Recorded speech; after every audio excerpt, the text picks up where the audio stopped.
ദൈവനാമത്തിൻ്റെ മഹത്വം. എന്നെ ശ്രദ്ധിക്കുന്ന എല്ലാവർക്കും യേശുക്രിസ്തുവിൻ്റെ നാമത്തിലുള്ള എൻ്റെ സ്നേഹവന്ദനം.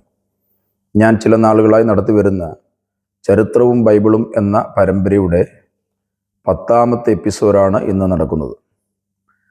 ഞാൻ കഴിഞ്ഞ ദിനങ്ങളിലൊക്കെ നിങ്ങളോട് പറഞ്ഞ കാര്യങ്ങളൊക്കെ നിങ്ങൾ ശ്രദ്ധിക്കുകയും ബൈബിളിൻ്റെ ചരിത്രവും അതുപോലെ അതുമായി ബന്ധപ്പെട്ട സംഭവങ്ങളുടെ വിവരണങ്ങളുമൊക്കെ നിങ്ങൾ മനസ്സിലാക്കി എന്നാണ് ഞാൻ കരുതുന്നത്. ഞാനിന്ന് നിങ്ങളോട് പറയുന്നത് ബാബേൽ ഗോപുരത്തെക്കുറിച്ചാണ്. ഇതിനെക്കുറിച്ചുള്ള ധാരാളം വിവരണങ്ങളോ ചർച്ചകളോ ഒക്കെ നിങ്ങൾ ഒരു വേള കേട്ട് കാണാം എന്നാണ് ഞാൻ കരുതുന്നത്.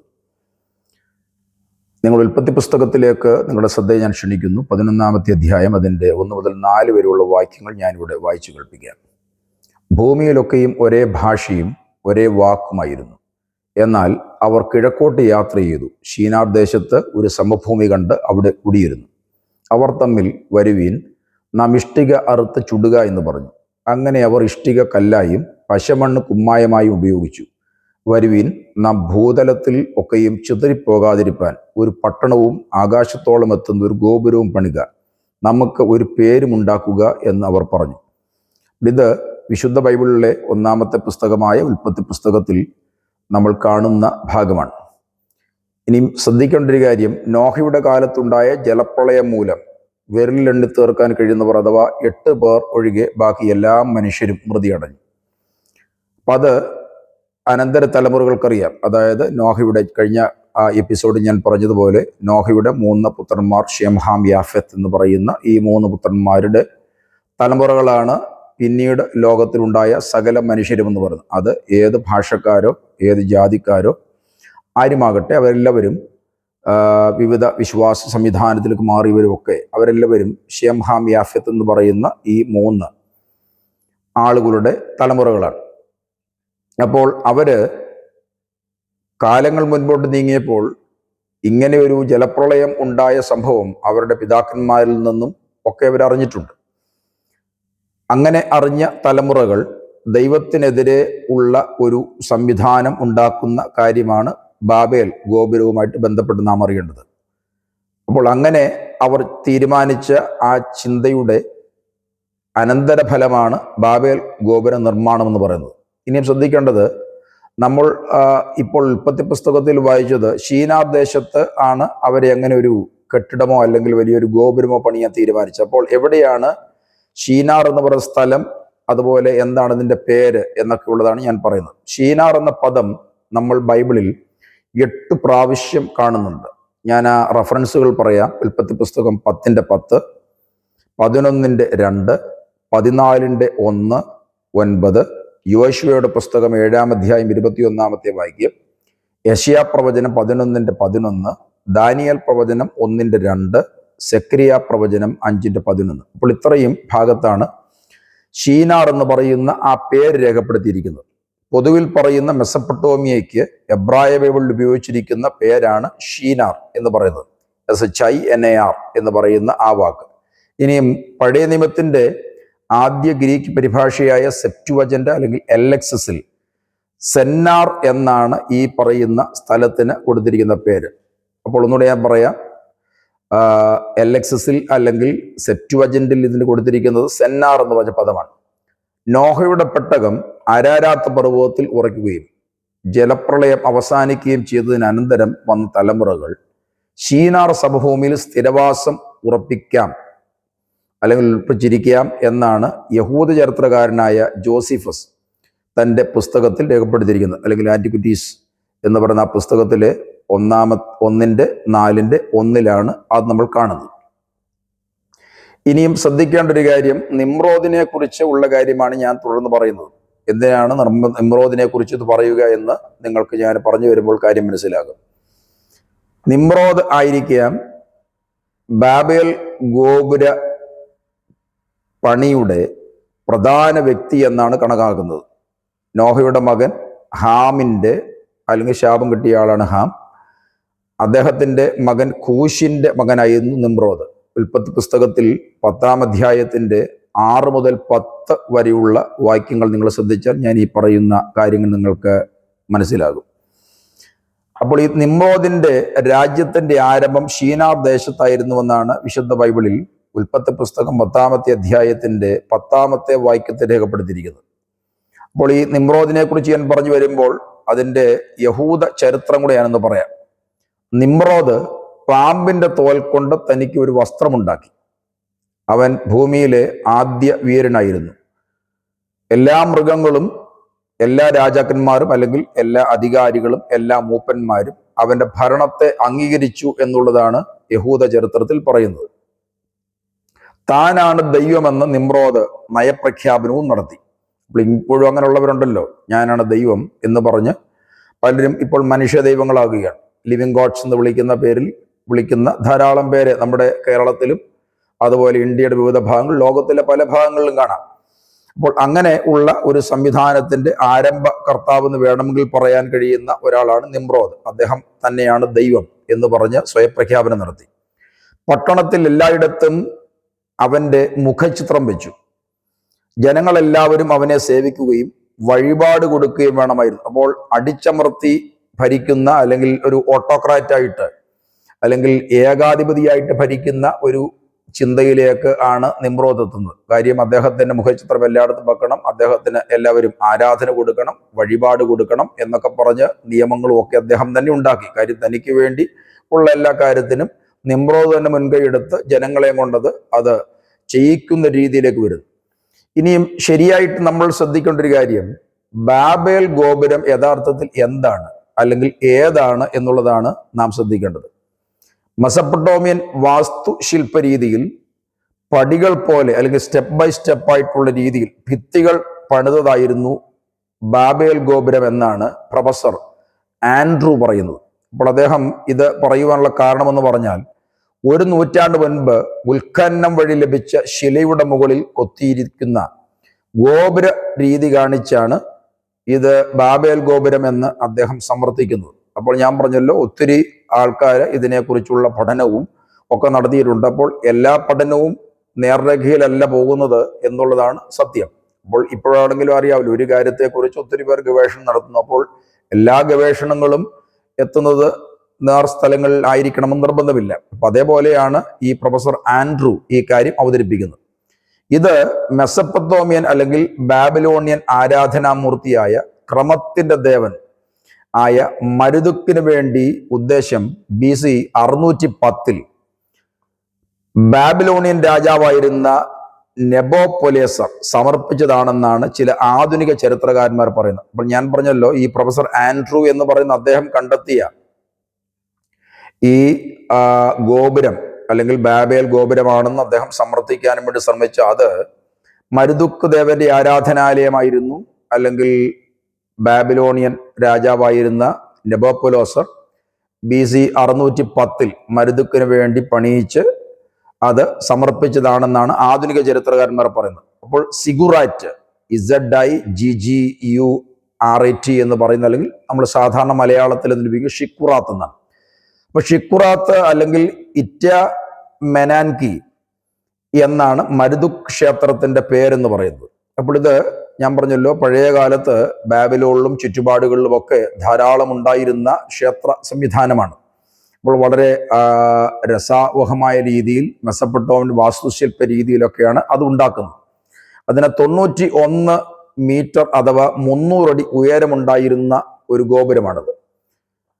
അപ്പോൾ ശ്രദ്ധിക്കേണ്ട കാര്യം, പക്ഷെ ഇതല്ല ഉൽപ്പത്തി പുസ്തകം 11-ാം അധ്യായത്തിൽ പറയുന്ന ബാബേൽ ഗോപുരം എന്നുള്ളതാണ് കേൾവിക്കാർ മനസ്സിലാക്കേണ്ടത്. അപ്പോൾ ഗോപുരങ്ങൾ പലതുണ്ടായിട്ടുണ്ട്. അതുകൊണ്ട് ഈ ബാബേൽ ഗോപുരം എന്ന് പറയുന്നത് ഏതെങ്കിലും ഒരു ഗോപുരം കാണിച്ചിട്ട് ആ ഗോപുരമാണ് ബാബേൽ ഗോപുരം എന്ന് സ്ഥാപിക്കാൻ വേണ്ടി ശ്രമിക്കുന്ന രീതി ശരിയല്ല. അപ്പോൾ ഇന്നും അങ്ങനെയാണല്ലോ, പല കാര്യങ്ങൾ കണ്ടെത്തുവാൻ ശ്രമിച്ചിട്ട് അത് കണ്ടെത്താൻ കഴിയാതിരിക്കുമ്പോൾ അവർക്ക് എന്തെങ്കിലും രക്ഷപ്പെടുവാൻ കഴിയുന്ന രീതിയിൽ എന്തെങ്കിലുമൊക്കെ കണ്ടുപിടിച്ചിട്ട് ഇന്നതാണെന്ന് പറഞ്ഞ് സമർത്ഥിച്ചു പോകുന്ന രീതി. അപ്പോൾ അതേപോലെ സമർത്ഥിച്ച ഒരു കാര്യമാണിത്. പക്ഷേ ഈ പറയുന്ന ഗോപുരമല്ല ഉൽപ്പത്തി പുസ്തകം 11-ാമത്തെ അധ്യായത്തിൽ പറഞ്ഞ ബാബേൽ ഗോപുരം. ഇത് മറ്റൊരു ഗോപുരമാണ്. ബാബിലോൺ ചക്രവർത്തിയായിരുന്ന നെബൂഖദ്നേസർ പണി കഴിപ്പിച്ച ബാബിലോൺ കോട്ടയുടെ അകത്തുണ്ടായിരുന്ന 2 കൊട്ടാരങ്ങളിൽ ഒന്നിന്റെ അടുത്ത് ബാലിന്റെ ഗോപുരം പണിതിരുന്നു.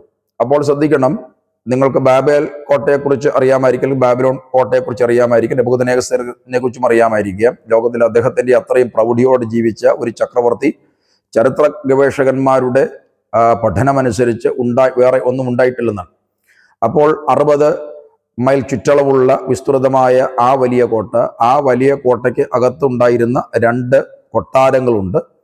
ആ കൊട്ടാരങ്ങൾ എന്ന് പറയുന്നത് ഫ്രാത്ത് നദിയിലെ വെള്ളം കൃത്രിമമായിട്ട് ടണൽ വഴി അകത്തേക്ക് കയറ്റി കർണരേഖ പോലെ ഒഴുകി അപ്പുറത്തിറങ്ങി പോകുന്ന അതിൻ്റെ ഇരുഭാഗങ്ങളിലുമാണ് 2 കൊട്ടാരങ്ങൾ ഉണ്ടായിരുന്നത്. അപ്പോൾ ആ കൊട്ടാരങ്ങളിൽ ഒന്നിൻ്റെ അടുത്ത് ബാലിന്റെ ഗോപുരം പണിതിരുന്നു. ഇതിന് 8 ഗോപുരങ്ങളും ഓരോന്നിന് 75 അടി ഉയരവും ഉണ്ടായിരുന്നു. ഒന്നുകൂടി ഞാൻ പറയാം, 8 ഗോപുരങ്ങൾ ഉണ്ടായിരുന്ന അപ്പോൾ ഇത് ബാബിലോൺ എന്ന് ഇത് ബാബേൽ ഗോപുരം ആണെന്ന് ഒക്കെ പലരും പറയുന്ന പല ഗോപുരങ്ങൾ എന്ന് പറയുന്നതിൽ ഒരെണ്ണമാണ് പറയുന്നത്. പക്ഷെ അത് ബാബേൽ ഗോപുരമല്ല. ഞാനതിന്റെ വിവരണമാണ് പറഞ്ഞു വരുന്നത്. അപ്പോൾ ഈ നെബൂഖദ്നേസർ പണിഞ്ഞ ആ ബാബിലോൺ കോട്ടയുടെ അകത്ത് ഉണ്ടായിരുന്ന ആ ഗോപുരം, അല്ലെങ്കിൽ ബാലിന്റെ ഗോപുരം എന്ന് വിളിച്ചിരുന്ന അതിന് 8 ഗോപുരങ്ങൾ ഉണ്ടായിരുന്നു. ഓരോന്നിന് 75 അടി ഉയരവും ഉണ്ടായിരുന്നു. ഓരോ ഗോപുരവും ഒന്നിനേക്കാൾ ഒന്ന് ഉയർന്നു നിന്നിരുന്നു. ഇതിന്റെ അഗ്രത്തിലേക്ക് പോകുവാൻ വേണ്ടി പുറത്ത് ചുറ്റുപടിയുള്ള ഒരു പടിക്കെട്ടുണ്ടായിരുന്നു. അപ്പോൾ ഇത് അകത്തൂടെ അല്ലാതെ തന്നെ പുറത്തൂടെ തന്നെ ഇതിന്റെ ഏറ്റവും മുകൾ ഭാഗം വരെയും എത്താം. അതിനുള്ള പടിക്കെട്ട് ഉണ്ടായിരുന്നു, ചുറ്റുപടി ഉണ്ടായിരുന്നു. ഏറ്റവും മുകൾ ഭാഗത്തുള്ള ചാപ്പലിനോട് കൂടി ഇതിന്റെ ഉയരം 660 അടി ആയിരുന്നു. ഈ ചാപ്പലിൽ ലോകത്തിൽ എവിടെയും ഉള്ളതിൽ വെച്ച് എത്രയും വിലയേറിയ ആരാധന ഉപകരണങ്ങൾ ഉണ്ടായിരുന്നു. ഞാനിത് ചരിത്രമാണ് ഈ പറയുന്നത്. ബാബിലോണിനെ കുറിച്ച് പഠനം നടത്തിയവർക്ക് ഞാൻ ഈ പറഞ്ഞ കാര്യങ്ങൾ മനസ്സിലാകും. അപ്പോൾ അല്ലാത്തവർക്ക് ഒരു കഥ പോലെ ഒരുപക്ഷെ തോന്നാം. പക്ഷെ ഇത് ബാബിലോണിനെ കുറിച്ചുള്ള ചരിത്രം പഠിച്ചവർക്കോ അല്ലെങ്കിൽ അത് മനസ്സിലാക്കിയവർക്കോ ഞാൻ ഈ പറയുന്ന കാര്യങ്ങൾ ഒരു വേള മനസ്സിലാകും. അപ്പോൾ 45 അടി ഉയരമുണ്ടായിരുന്ന ഒരു സ്വർണ്ണ പ്രതിമയ്ക്ക് തന്നെ 5.25 കോടി രൂപയിലധികം വില വരും എന്ന് പറഞ്ഞാൽ അത്ര ബൃഹത്തായ ആരാധനാ സംവിധാനം. അപ്പോൾ ഓർക്കണം, അദ്ദേഹം ചക്രവർത്തിയാണ്. ലോക ചരിത്രം കണ്ടതിൽ ഏറ്റവും പ്രൗഢിയോടുകൂടി ഭരിച്ച ഒരു ചക്രവർത്തിയാണ് അദ്ദേഹം. അപ്പോൾ അദ്ദേഹത്തിന്റെ കഴിവും പ്രതാപവും ഒക്കെ കാണിക്കുവാൻ അദ്ദേഹം മാത്രമല്ല, രാജാക്കന്മാരൊക്കെ അങ്ങനെ പലതും കാണിച്ചിട്ടുണ്ട്. അപ്പൊ അക്കൂട്ടത്തിൽ ഈ പറയുന്ന ബാബിലോൺ ചക്രവർത്തി ഉണ്ടാക്കിയ ഒരു വലിയ ആരാധന മന്ദിരത്തിന്റെ കാര്യമാണ് പറയുന്നത്. ഒന്നുകൂടി ഞാൻ ആ ഭാഗം പറയാം. 45 അടി ഉയരമുണ്ടായിരുന്ന ഒരു സ്വർണ്ണ പ്രതിമ. ആ സ്വർണ്ണ പ്രതിമയ്ക്ക് തന്നെ 5.25 കോടി രൂപയിലധികം വില വരും. അവിടെ ഉണ്ടായിരുന്ന ആരാധന ഉപകരണങ്ങൾക്ക് എല്ലാം കൂടി 60 കോടി രൂപയിൽ പരം വിലയുണ്ടായിരുന്നു എന്ന് കണക്കാക്കുന്നു. അപ്പോൾ അത്ര ബൃഹത്തായ സംവിധാനത്തിൽ ധാരാളം പണം ചെലവാക്കി ഉണ്ടാക്കിയ ഒരു ആരാധനാ മന്ദിരം ആയിരുന്നത്. ഇനിയും നമ്മൾ ഈ പറഞ്ഞു വരുന്ന ബാബേൽ ഗോപുരം എന്ന് പറയുന്നത് ഇതല്ല. അപ്പോൾ പല ഗോപുരങ്ങൾ അന്ന് ഷീനാർ അല്ലെങ്കിൽ ബാബിലോൺ എന്നറിയപ്പെടുന്ന ആ സ്ഥലത്ത് ഉണ്ടായിരുന്നെങ്കിലും നമ്മൾ പറഞ്ഞു വരുന്ന അല്ലെങ്കിൽ ഉൽപ്പത്തി പുസ്തകം 11-ാം അധ്യായത്തിൽ പരാമർശിച്ചിട്ടുള്ള ആ ബാബേൽ ഗോപുരം എവിടെയാണ് അല്ലെങ്കിൽ എന്താണ് എന്നൊക്കെയാണ് നമ്മൾ പറഞ്ഞു വരുന്നത്. ഇനിയും ഈ ഉൽപ്പത്തി 11-ാം അധ്യായത്തിൽ പറയുന്ന ബാബേൽ ഗോപുരം നിന്ന സ്ഥലം ഏതാണെന്നാണ് നമ്മൾ ശ്രദ്ധിക്കേണ്ടത്. വടക്ക് കിഴക്കേ സിറിയയിലാണ് ഷീനാർ എന്നാണ് ചില ഭൂഗർഭശാസ്ത്രജ്ഞന്മാർ പറയുന്നത്. എന്നാൽ യഥാർത്ഥത്തിൽ തെക്കൻ മെസപ്പൊട്ടോമിയയിലാണ് സ്ഥാനം. അപ്പോൾ ഞാൻ പറഞ്ഞല്ലോ, ഭൂഗർഭശാസ്ത്രജ്ഞന്മാർ തന്നെ പല കാര്യങ്ങൾ അവരെ ആരും മോശക്കാരാന്ന് പറഞ്ഞില്ല. പക്ഷെ ചിലരുടെ അഭിമതത്തിൽ ഇത് വടക്ക് കിഴക്കേ സിറിയയിലാണ്. പക്ഷെ യഥാർത്ഥത്തിൽ ഇത് അവിടെയല്ല, ഇത് തെക്കൻ മെസപ്പൊട്ടോമിയയിലാണ്. കൃത്യമായി സ്ഥലം നിർണയം നടത്തിയാൽ ഇറാഖിലെ ബാബിൽ ഗവർണറേറ്റിലെ ഹില്ല എന്നതാണ് യഥാർത്ഥ സ്ഥലം. എന്ന് പറഞ്ഞാൽ ഇപ്പോഴത്തെ ആധുനിക ഇറാഖിന്റെ കാര്യമാണ് പറഞ്ഞത്. ഇറാഖിലെ ബാബിൽ ഗവർണറേറ്റിലെ ഹില്ല എന്ന സ്ഥലത്താണ് ഈ പറഞ്ഞ വിശുദ്ധ ബൈബിളിൽ ഉൽപ്പത്തി പുസ്തകം 11-ാമത്തെ അധ്യായത്തിൽ പറയുന്ന ബാബേൽ ഗോപുരം നിന്നിരുന്ന സ്ഥലം. നെബൂഖദ്നേസർ ചക്രവർത്തി നിർമ്മിച്ച ബാബേൽ കോട്ടയുടെ ഉൾഭാഗത്ത് ഒരു വശത്തായി ബാബേൽ ഗോപുരത്തിന്റെ അവശിഷ്ടങ്ങൾ ഉണ്ടായിരുന്നു. അപ്പോൾ ഞാൻ പറഞ്ഞല്ലോ, അദ്ദേഹത്തിന്റെ ആ കോട്ടയ്ക്കകത്തുണ്ടായിരുന്ന അതായത് 8 ഗോപുരങ്ങൾ ഒരുമിച്ച് വന്നിരുന്ന ഒരു ഗോപുരത്തെക്കുറിച്ച് ഞാൻ പറഞ്ഞു. അപ്പൊ അതല്ല ബാബേൽ ഗോപുരമെന്ന് ഞാൻ നേരത്തെ പറഞ്ഞിരുന്നു. അപ്പോൾ ഈ നെബൂഖദ്നേസർ ചക്രവർത്തി ഉണ്ടാക്കിയ ബാബിലോൺ കോട്ട ഉൾഭാഗത്ത് ഒരു വശത്തായിട്ട് ബാബേൽ ഗോപുരത്തിന്, അല്ലെങ്കിൽ ഉൽപ്പത്തി പുസ്തകം 11-ാമത്തെ അധ്യായത്തിൽ പറഞ്ഞ ബാബേൽ ഗോപുരത്തിന്റെ അവശിഷ്ടങ്ങൾ ഉണ്ടായിരുന്നു, അല്ലാതെ ഗോപുരമായിട്ട് നിലനിന്നിരുന്നില്ല എന്നാണ് പറഞ്ഞത്. അതിന്റെ ഉയരവും വിസ്തീർണവും ഒന്ന് ശ്രദ്ധിക്കണം. ബാബിലോണിന് സമീപം ഷീനാർ ദേശത്ത് അടിയിൽ 12,600 അടി ചതുരവും 700 അടി പൊക്കവുമുള്ള ഒരു മഹാക്ഷേത്രം ചില വർഷങ്ങൾക്ക് മുമ്പ് കണ്ടെത്തിയിട്ടുണ്ട്. അപ്പോൾ അളവുകൾ നിങ്ങൾ ശ്രദ്ധിക്കുക. ഉൽപ്പത്തി പുസ്തകം 11 പറയുന്ന ഗോപുരം തീർച്ചയായും ഇത് തന്നെ ആയിരിക്കണം, അല്ലെങ്കിൽ ആയിരിക്കാം എന്നാണ് വിചാരിക്കുന്നത്. ഇനിയും നിങ്ങൾ ശ്രദ്ധിക്കണം, അപ്പോക്രിഫൽ പുസ്തകങ്ങൾക്കകത്ത് ഉള്ള ഒരു പുസ്തകം ബുക്ക് ഓഫ് ജൂബിലീസ് എന്ന് പറയുന്നു.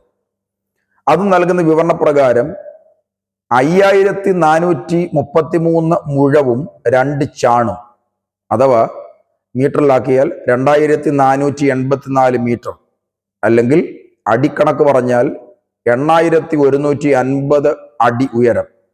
അത് മൈൽ കണക്കിലേക്ക് എത്തിയാൽ 1.6 മൈൽ കൂടുതൽ. അപ്പോൾ അങ്ങനെയുള്ള ഒരു വലിയ ഗോപുരം, നിങ്ങൾക്കറിയാമായിരിക്കാം ബുർജ് ഖലീഫയുടെ ഉയരം എന്ന് പറയുന്നത് തന്നെ അത് 829 മീറ്ററാണ്. എന്ന് പറഞ്ഞാൽ അത് 1 കിലോമീറ്ററിൽ താഴെയാണ് ഈ പറയുന്നത്. അപ്പം 3/4 കിലോമീറ്റർ കൂടുതലാണ്. എന്നാൽ ഇവിടെ ഞാൻ പറഞ്ഞത് മൈലാണ് ഈ പറഞ്ഞത്, അല്ല കിലോമീറ്റർ അല്ല. മൈലിനെ കിലോമീറ്റർ ആക്കാനും വേണ്ടി, നിങ്ങൾ കിലോമീറ്ററിനെ മൈലാക്കാൻ വേണ്ടി 1.6 വെച്ച് ഗുണിച്ചാൽ മതി. അപ്പോൾ ഏതാണ്ട് 1.6 മൈലിൽ കൂടുതൽ കിളരമുണ്ടായിരുന്ന ഒരു ഗോപുരമാണ് ഈ പറയുന്ന ബാബേൽ ഗോപുരം എന്നാണ് ബുക്ക് ഓഫ് ജൂബിലീസിൽ പറയുന്നത്. ഇനി പുരാതന ചരിത്രകാരനായ ഒറോസിസ് ഈ ഗോപുര നിർമ്മിതിയെക്കുറിച്ച് പറയുന്നത്, ചതുരത്തിലായിരുന്നു ബാബേൽ ഗോപുരം. അതിന്റെ ഭിത്തികൾ ചുടുവിഷ്ടികൾ കൊണ്ട് പണിയുകയും കീൽ അഥവാ ടാർ കുമ്മായമായി ഉപയോഗിക്കുകയും അതുകൊണ്ട് പ്ലാസ്റ്റർ ചെയ്യുകയും ചെയ്തു. അറിയാമല്ലോ, നമ്മൾ ഈ ഉണ്ടാക്കിയതിന് ശേഷം അതിന്റെ പുറത്ത് തേക്കുമല്ലോ. അപ്പൊ അതേ പരുവത്തിലുള്ള അത് കീലാണ്, അത് ഭിത്തി തേക്കുവാനും വേണ്ടി പ്ലാസ്റ്ററായിട്ട് ഉപയോഗിച്ചത് എന്നൊക്കെയാണ് പുരാതന ചരിത്രകാരനായ ഒറോസിസ് പറയുന്നത്. ഇനി ഷിക്കറാത്തിനെ കുറിച്ചുള്ള ഒരു കാര്യം കൂടെ ഞാൻ പറയാം. ആകാശത്തോളം എത്തുന്ന ഒരു ഗോപുരം പണിയാനാണ് മനുഷ്യൻ തീരുമാനിച്ചതെന്നാണ് ഉൽപ്പത്തി പുസ്തകം 11-ാം അധ്യായത്തിന്റെ 4-ാമത്തെ വാക്യത്തിൽ രേഖപ്പെടുത്തിയിരിക്കുന്നത്. എന്ന് പറഞ്ഞാൽ നോഹയുടെ കാലത്ത് ഉണ്ടാക്കിയ ജലപ്രളയത്തിന്റെ ആ വെള്ളത്തിന്റെ സ്റ്റോക്ക് ദൈവത്തിന്റെ കയ്യിലുണ്ട്. അങ്ങനെ പിന്നീടും ദൈവം മനുഷ്യനോട് പിണങ്ങിയാൽ ആ സ്റ്റോക്ക് വീണ്ടും അഴിച്ചുവിട്ടാൽ ദൈവത്തിന്റെ കയ്യിലുള്ള വെള്ളത്തിന്റെ മുഴുവൻ സ്റ്റോക്കും തീരുമ്പോൾ, അപ്പോൾ വീണ്ടും വീണ്ടും അടുത്ത നിലയിലേക്ക് മനുഷ്യൻ കയറി ദൈവത്തിന്റെ കയ്യിലുള്ള വെള്ളത്തിന്റെ സ്റ്റോക്ക് തീർന്നാലും അതിൻ്റെ മുകളിലത്തെ ഒരു നിലയിലും കൂടെ മനുഷ്യൻ നിന്ന് ദൈവത്തിന്റെ മുഖത്തേക്ക് നോക്കി മൂക്കത്ത് വിരൽ വെച്ച് കളിയാക്കി ദൈവത്തെ അപമാനിക്കാം എന്നുള്ള ചിന്തയായിരുന്നു മനുഷ്യൻ കരുതിയിരുന്നത്. അപ്പോൾ അതിനുവേണ്ടിയാണ് ആകാശത്തോളം എത്തുന്ന ഒരു ഗോപുരമൊക്കെ പണിയുവാൻ തീരുമാനിച്ചതെന്നാണ് ഉൽപ്പത്തി പുസ്തകം 11:4 നിങ്ങൾ ശ്രദ്ധിച്ചാൽ കാണുന്നത്.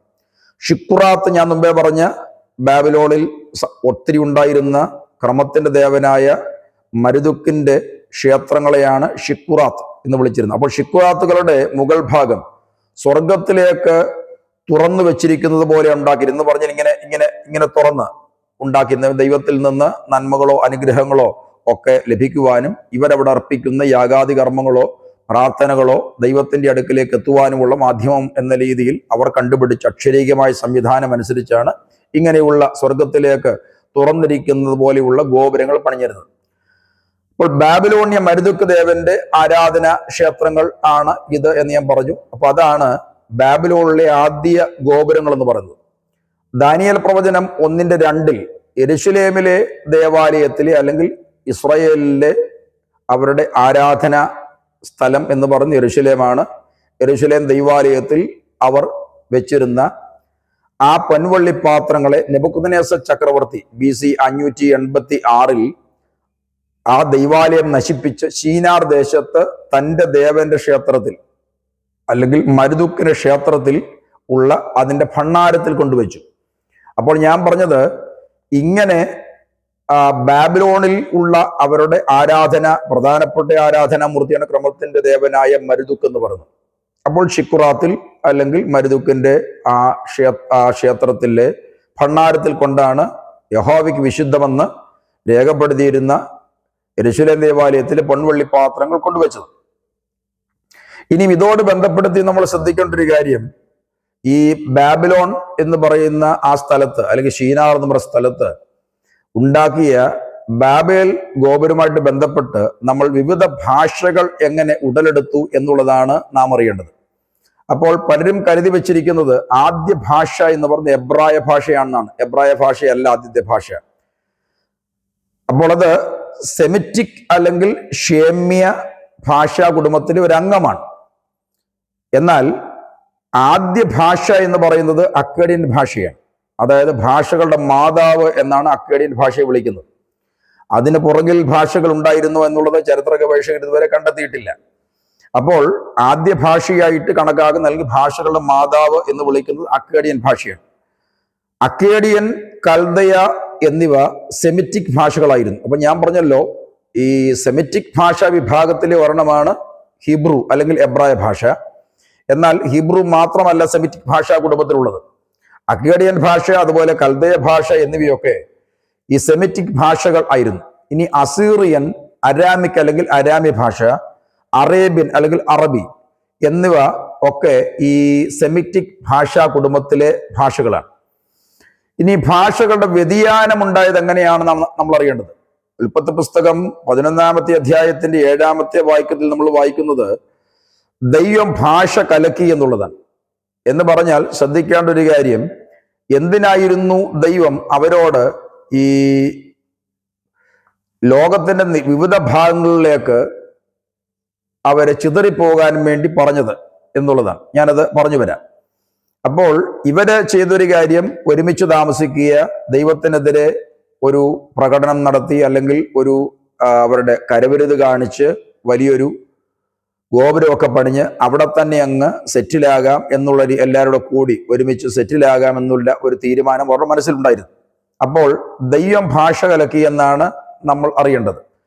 അതായത് ബാബേൽ എന്നത് ബലാൽ എന്ന പദത്തിൽ നിന്നാണ് വന്നത്. ഒന്നുകൂടി പറയാം, ബാബേൽ എന്ന വാക്ക് വന്നത് ബലാൽ എന്ന പദത്തിൽ നിന്നാണ്. ബലാൽ എന്നതിന് കൺഫ്യൂഷൻ അഥവാ കലക്കം എന്നാണ് അർത്ഥം. അപ്പോൾ ഓർക്കുക, ദൈവം ഭാഷ കലക്കി എന്ന് പറയുമ്പോൾ നാം ശ്രദ്ധിക്കേണ്ട ഒരു കാര്യം, കലക്കം എന്ന് പറയുന്ന ആ ഒരു വാക്കിൽ നിന്നാണ് ഈ പറയുന്ന അല്ലെങ്കിൽ ബലാൽ എന്ന വാക്കിൽ നിന്നാണ് ബാബേൽ എന്ന വാക്ക് വന്നത്. ഇനി ശിലാരേഖ വിവരണം നിങ്ങൾ ശ്രദ്ധിക്കണം. ജി സ്മിത്ത് കണ്ടുപിടിച്ച ഒരു ശിലാലേഖയിൽ പറഞ്ഞിരിക്കുന്നത് ബാബേൽ കോട്ടപ്പണി ദേവന്മാര് ദുഃഖിപ്പിച്ചു. അപ്പൊ എന്ന് പറഞ്ഞാൽ അവര് ഈ ഐതിഹ്യ സംവിധാനത്തിലെ ഒരു കാര്യമാണ് ഈ പറയുന്നത്. ബൈബിളിലെ അല്ല പറയുന്നത്, ഐതിഹ്യ സംവിധാനത്തിലെ. അപ്പൊ ജി സ്മിത്ത് കണ്ടുപിടിച്ച ഒരു ശിലാരേഖയിൽ നിന്നുള്ള കാര്യമാണ് ഞാൻ ഈ പറയുന്നത്. ബാബേൽ കോട്ടപ്പണി ദേവന്മാര് ദുഃഖിപ്പിച്ചു, ഒരു രാത്രി കൊണ്ട് ദേവന്മാർ ഇത് മറിച്ചിട്ടു. അപ്പോൾ നിങ്ങൾ ശ്രദ്ധിക്കണം, ഈ പറയുന്ന കഥ ഏതാണ്ടൊക്കെ ഈ ബൈബിളിലെ വിവരണവുമായിട്ട് ഒത്തുവരാൻ ഒരു ശ്രമം നടത്തിയിട്ടുണ്ട് എന്നുള്ള സത്യമാണെങ്കിലും ഇത് കോട്ട എന്ന് പറയുന്ന ഒരു കാര്യമാണ്. ബാബേൽ എന്ന് പറയുന്നത് കോട്ടയല്ല, ബാബേൽ എന്ന് പറയുന്നത് ഗോപുരമാണ്. അപ്പൊ ബാബേൽ ഗോപുരത്തെ കുറിച്ചാണ് ഉൽപ്പത്തി 11-ാമത്തെ അധ്യായത്തിൽ പറയുന്നത്. എന്നാൽ ഈ ശിലാരേഖയിൽ ഈ ജി സ്മിത്ത് കണ്ടെത്തിയിരിക്കുന്ന ഈ കാര്യം എന്ന് പറയുന്നത് അത് കോട്ടയെക്കുറിച്ചാണ്. അപ്പോൾ ഒരു രാത്രി കൊണ്ട് ഈ ദേവന്മാർക്ക് ഈ മനുഷ്യന്റെ ഈ പ്രവൃത്തി കണ്ട് ദുഃഖം വന്നു. എന്നിട്ട് ഒരു രാത്രി കൊണ്ട് ദേവന്മാര് ഈ കോട്ട മറിച്ചിട്ടെന്നാണ്. അപ്പോൾ ദേവന്മാർ ഭാഷ കലക്കി, ആകയാൽ അവർ പണി നിർത്തി ചുടുകണ്ണീർ ഒഴിച്ചു എന്നും രേഖപ്പെടുത്തിയിട്ടുണ്ട്. അപ്പോൾ ശ്രദ്ധിക്കണം, ഏതാണ്ടൊക്കെ ഞാൻ മുമ്പേ പറഞ്ഞ പോലെ വിശുദ്ധ ബൈബിളിലെ വിവരണമായിട്ട് ഒത്തുവരുന്ന രീതിയിലുള്ള കുറെ പ്രയോഗങ്ങൾ അതിൻ്റെ അകത്തുണ്ട് എന്നുള്ളതല്ലാതെ അതും വിശുദ്ധ ബൈബിളിലെ വിവരണവും രണ്ടും രണ്ടാണ്. ഇനിയും മനുഷ്യൻ ചിതറിപ്പോയതിൻ്റെ ഒരു കാര്യം കൂടെ ശ്രദ്ധിക്കണം. അതും ഈ 11-ാമത്തെ അധ്യായത്തിൽ പറയുന്നുണ്ട്. അതിൻ്റെ ഒരു കാരണകഥ അല്ലെങ്കിൽ എറ്റിയോളജി എന്ന് പറയുന്നതാണ് നമ്മൾക്ക് ഈ ബൈബിൾ വിവരണത്തിൽ കാണുന്നത്. ഭാഷകൾ തമ്മിൽ മനസ്സിലാകാഞ്ഞതിനാൽ അവർ ഗോപുരം പണി നിർത്തി ഭൂമിയുടെ വിവിധ ഭാഗങ്ങളിലൊക്കെ ചിതറിപ്പോയെന്ന് ഉൽപ്പത്തി 11-ാം അധ്യായത്തിൽ രേഖപ്പെടുത്തിയിരിക്കുന്നു. ഞാൻ ആ വാക്യം ഒന്ന് വായിച്ചു കേൾപ്പിക്കാം. ഉൽപ്പത്തി പുസ്തകം 11-ാമത്തെ അധ്യായം 5 മുതൽ 9 വരെയുള്ള വാക്യങ്ങളാണ്. മനുഷ്യർ പണിത പട്ടണവും ഗോപുരവും കാണേണ്ടതിന് യഹോവ ഇറങ്ങിച്ചെന്നു. അപ്പോൾ യഹോവ, ഇതാ ജനം ഒന്ന്, അവർ എല്ലാവർക്കും ഭാഷയൊന്ന്, ഇതും അവർ ചെയ്തു തുടങ്ങുന്നു, അവർ ചെയ്യുവാൻ നിരൂപിക്കുന്നു, ഒന്നും അവർക്ക് അസാധ്യമാകില്ല. വരുവീൻ, നാം ഇറങ്ങിച്ചെന്ന് അവർ തമ്മിൽ ഭാഷ തിരിച്ചറിയാതിരിപ്പാൻ അവരുടെ ഭാഷ കലക്കിക്കളക എന്ന് അരുളി ചെയ്തു. അങ്ങനെ യഹോവ അവരെ അവിടെ നിന്ന് ഭൂതലത്തിലെങ്ങും ചിഹ്നിച്ചു. അവർ പട്ടണം പണിയുന്നത് വിട്ടുകളഞ്ഞു. സർവഭൂമിയിലെയും ഭാഷ യഹോവ അവിടെ വെച്ച് കലക്കിക്കളകയാൽ അതിന് ബാബേൽ എന്ന് പേരായി. യഹോവ അവരെ അവിടെ നിന്ന് ഭൂതലത്തിലെങ്ങും ചിഹ്നിച്ചു കളഞ്ഞു. അപ്പോൾ ശ്രദ്ധിക്കണം, ദൈവത്തിന്റെ ഹിതത്തിനോ ദൈവത്തിന്റെ ആ ശബ്ദത്തിനോ അരുളപ്പാടിനോ അവർ പ്രാധാന്യം കൊടുക്കാതെ ഭൂമിയിലൊക്കെയും നിറയുവാൻ വേണ്ടിയുള്ള ഒരു പദ്ധതിയാണ് നോഹയുടെ കാലത്തെ ജലപ്രളയത്തിന് അനന്തരം അവർക്ക് ദൈവം നൽകിയത്. പക്ഷേ അവർ വിചാരിച്ചു അതിൻ്റെ ഒന്നും ആവശ്യമില്ല, നമുക്കെല്ലാവർക്കും ഇവിടെ കൂട്ടിക്കാരി ഒരുമിച്ചിരുന്നാൽ മാത്രമേ നമുക്കൊരുമിച്ച് സംഘടിച്ച് ശക്തരായിട്ട് നമ്മുടെ വല്യപ്പന്റെ കാലത്ത് ഉണ്ടാക്കിയ ജലപ്രളയം പോലെയുള്ള അടുത്തൊരു ജലപ്രളയ സംവിധാനം ദൈവം ഉണ്ടാക്കിയാൽ അതിനെതിരെ പൊരുതി നിൽക്കാൻ കഴിയൂ എന്നുള്ള ഒരു ചിന്തയിൽ അവരെല്ലാം കൂടെ അവരൊരുമിച്ച് അവിടെ പാർക്കുകയും ഒക്കെ ചെയ്ത ഭാഗം. പക്ഷേ ദൈവം അവരുടെ ഭാഷ കലക്കളഞ്ഞു.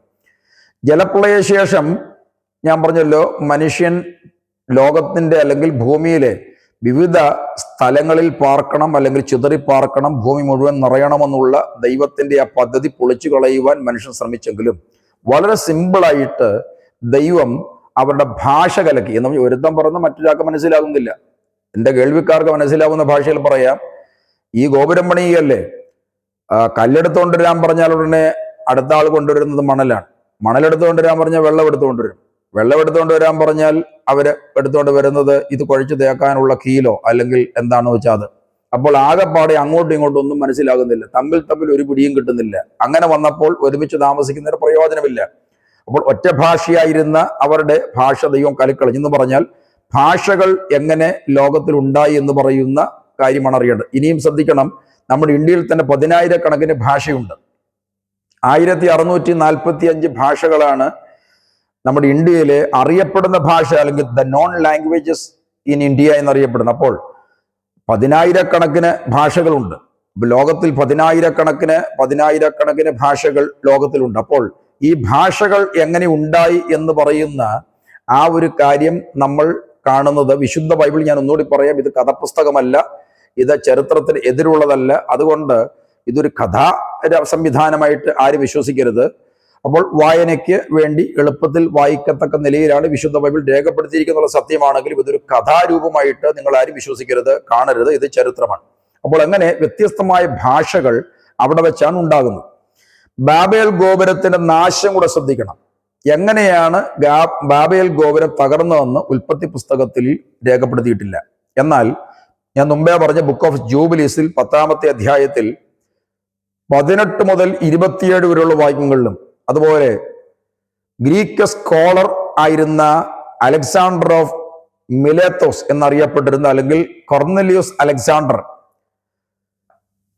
എന്ന് പറയുന്ന അദ്ദേഹത്തിന്റെ ആ പുസ്തകത്തിന്റെ ഭാഗം 10-ലും, അതുപോലെ കൽദയരുടെയും അസീറിയരുടെയും ചരിത്രം എഴുതിയ ഗ്രീക്ക് ചരിത്രകാരനായ അബിഡനസ് 5-6 ഭാഗങ്ങളിലും, യഹൂദ ചരിത്രകാരനായ ജോസിഫസിന്റെ ആന്റിക്വിറ്റീസ് 1:4-3-ലും, സിബിലൈൻ അരുളപ്പാടുകൾ 3:17 മുതൽ 129 വരെയുള്ള ഭാഗങ്ങളിലുമൊക്കെ ഒരു മഹാകാറ്റ് അഥവാ കൊടുങ്കാറ്റ് കൊണ്ട് ദൈവം ഈ ബാബേൽ ഗോപുരത്തെ ഇല്ലാതാക്കി എന്നാണ് എഴുതിയിരിക്കുന്നത്. ഇനി യഹൂദ തൽമൂദിലെ വിവരണപ്രകാരം ഗോപുരത്തിന്റെ മുകൾ ഭാഗം ചുട്ടുകളഞ്ഞെന്നും ചുവട് മണ്ണിലേക്ക് ഇറങ്ങിപ്പോയെന്നും മധ്യഭാഗം മണ്ണൊലിപ്പിന്റെ കട്ടം വരെയും നിലനിന്നിരുന്നുവെന്നുമാണ്. അപ്പോൾ ഞാൻ ഈ പറഞ്ഞത് ദൈവത്തിന്റെ ആലോചനകൾ കേൾക്കുക എന്ന് പറയുന്നത് മനുഷ്യന്റെ ജോലിയാണ്. ഇന്നും ദൈവത്തിന്റെ അരുളപ്പാടുകൾ വിശ്വസിക്കാതെ എനിക്ക് ഇഷ്ടമുള്ളതുപോലെ ഞാൻ ജീവിക്കൂ, എനിക്ക് ഇഷ്ടമുള്ളതുപോലെ ഞാൻ പറയൂ, പ്രവർത്തിക്കൂ എന്ന് അഹന്ത കാണിക്കുന്ന മനുഷ്യനാണ്. അപ്പോൾ ശ്രദ്ധിക്കേണ്ട ഭാഗം, നമ്മൾ ദൈവമല്ല. ചിലരൊക്കെ ദൈവമായിട്ട്, ഞാൻ മുമ്പേ പറഞ്ഞ പോലെ നിമ്രോദിനെ പോലെ സ്വയം ദൈവമായിട്ട് പ്രഖ്യാപിക്കുകയോ നാട്ടുകാർ കുറച്ചു പേരെ കൈയടിക്കാനുള്ളത് കൊണ്ട് അവർ ദൈവമായിട്ട് അവരോധിക്കപ്പെടുകയോ ഒക്കെ ചെയ്യുമ്പോൾ അവർ ദൈവമല്ലെന്നുള്ളതാണ്. അപ്പോൾ കേരളവും ഇന്ത്യയും ഒന്നും ദൈവങ്ങൾക്ക് കുറവുള്ള സ്ഥലമല്ലെന്ന് പറഞ്ഞാൽ എന്താ, ജീവിച്ചിരിക്കുന്ന ദൈവങ്ങൾ, ലിവിങ് ഗോഡ്സ് എന്ന് പറയുന്ന മനുഷ്യ ദൈവങ്ങളെ കൊണ്ട് നിറഞ്ഞിരിക്കുന്ന സ്ഥലങ്ങളാണ്. പക്ഷെ അതുകൊണ്ട് അവർ ദൈവമാകില്ല. എന്നാൽ യഥാർത്ഥ ദൈവം പറയുന്ന കാര്യങ്ങൾ അനുസരിക്കണം നമ്മുടെ ജോലിയാണ്. അപ്പോൾ അങ്ങനെ ചെയ്തില്ലെങ്കിൽ ദൈവത്തിന് നമ്മളുടെ പദ്ധതികൾ പൊളിക്കുന്നതിന് വലിയ മെനക്കേടുള്ള കാര്യമല്ല. വളരെ സിമ്പിളായിട്ട് ദൈവത്തിന് അത് മാറ്റിക്കളയാൻ കഴിയും. അതുകൊണ്ട് തന്നെ കേൾവിക്കാരോട് ഞാൻ പറഞ്ഞ ബാബേൽ ഗോപുരം എന്ന് പറയുന്ന ഈ ഭാഗം ഞാൻ പറയുമ്പോൾ, നമ്മൾ ദൈവത്തിനെതിരെയുള്ള ഒരു നടപടിക്രമങ്ങൾ തുടർന്നുകൊണ്ട് പോകാനുള്ള ചിന്തയിലാണ്ടിരിക്കുന്നതെങ്കിൽ അത് പാഴാണ്.